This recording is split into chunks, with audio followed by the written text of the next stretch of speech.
السلام علیکم ورحمۃ اللہ وبرکاتہ۔ 10 محرم کی سب سے خاص عبادت اور سب سے بہترین عبادت کون سی ہے؟ تو اس سلسلے میں کچھ ضروری باتیں ہیں جو آپ لوگوں کو سمجھنا چاہیے اور اس پر عمل بھی کرنا چاہیے۔ 10 محرم کی جو سب سے خاص عبادت ہے، بعض لوگ سبیل لگانا عبادت سمجھتے ہیں، بعض لوگ لنگر لگانے کو بڑا ثواب کا کام سمجھتے ہیں، بعض لوگ تعزیے نکالنے کو ثواب کا کام سمجھتے ہیں۔ تو یاد رکھ لیں کہ 10 محرم کو جو سب سے خاص عبادت ہے، جو سب سے بہترین عبادت ہے کرنے کے لیے، وہ ہے روزہ رکھنا۔ ویسے تو پورے محرم کے مہینے میں روزے رکھنے کی فضیلت ہے، لیکن 10 محرم کو، جس کو یوم عاشورہ کہا جاتا ہے، رسول اللہ صلی اللہ علیہ وسلم خاص طور پر روزہ رکھا کرتے تھے اور روزہ رکھنے کا حکم بھی فرماتے تھے۔ پھر جب رمضان کے روزے فرض ہو گئے تو رسول اللہ صلی اللہ علیہ وسلم نے اجازت عام فرمائی کہ جو چاہے وہ رکھ لے، جو چاہے نہ رکھے۔ لیکن حضور خود 10 محرم کا روزہ رکھا کرتے تھے، صحابہ اکرام بھی روزہ رکھا کرتے تھے، اسی لیے 10 محرم کو روزہ رکھنا یہ سنت ہے۔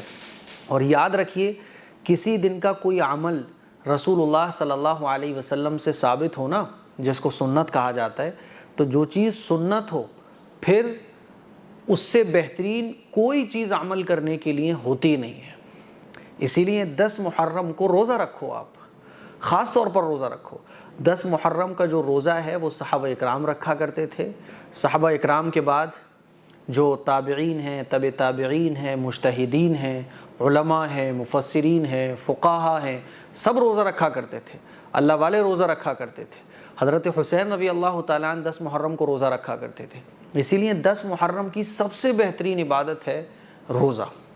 روزہ رکھو آپ۔ رسول اللہ صلی اللہ علیہ وسلم نے بہت ساری ایسی چیزیں جو یہودی اور مکہ کے جو قریش تھے، وہ حضرت ابراہیم علیہ السلام کی طرف منسوب کر کے جو چیزیں کیا کرتے تھے نا، تو بہت ساری چیزیں ایسی تھیں جو رسول اللہ صلی اللہ علیہ وسلم کو وحی کے ذریعے بتا دی گئی کہ یہ بالکل ٹھیک ہے۔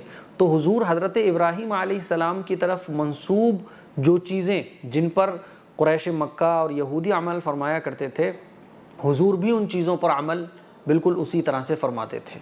تو جب حضور مدینہ تشریف لائے تو یہودیوں کو دیکھا کہ وہ لوگ روزہ رکھتے ہیں، تو پتہ چلا کہ یہ اس لیے روزہ رکھتے ہیں کہ اس دن یہودیوں کو حضرت موسیٰ علیہ السلام کی جو قوم تھی اس کو فرعون سے نجات ملی تھی، اس لیے اس کے شکر میں یہ لوگ روزہ رکھتے ہیں۔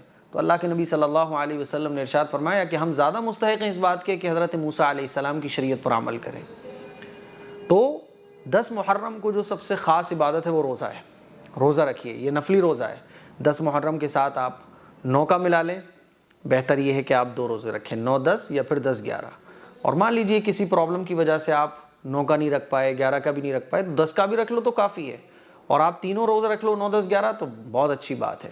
اسی لیے ہمیں چاہیے کہ ہم سنت پر عمل کرنے کی کوشش کریں۔ لوگوں کو دیکھنے کو ملتا ہے کہ تعزی بنا کے لوگ بیٹھے ہوتے ہیں، نماز ہو رہی ہوتی ہے، نماز پڑھنے نہیں جاتے، شربت پی رہے ہوتے ہیں لیکن روزہ نہیں رکھتے، کھچڑا بنا کے کھلا رہے ہوتے ہیں، لنگر لٹا رہے ہوتے ہیں، کھانے کی چیزیں لٹا رہے ہوتے ہیں، لیکن روزہ نہیں رکھتے ہیں۔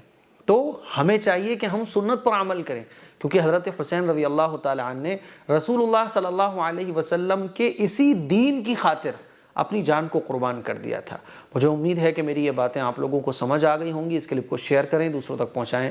السلام علیکم ورحمۃ اللہ وبرکاتہ۔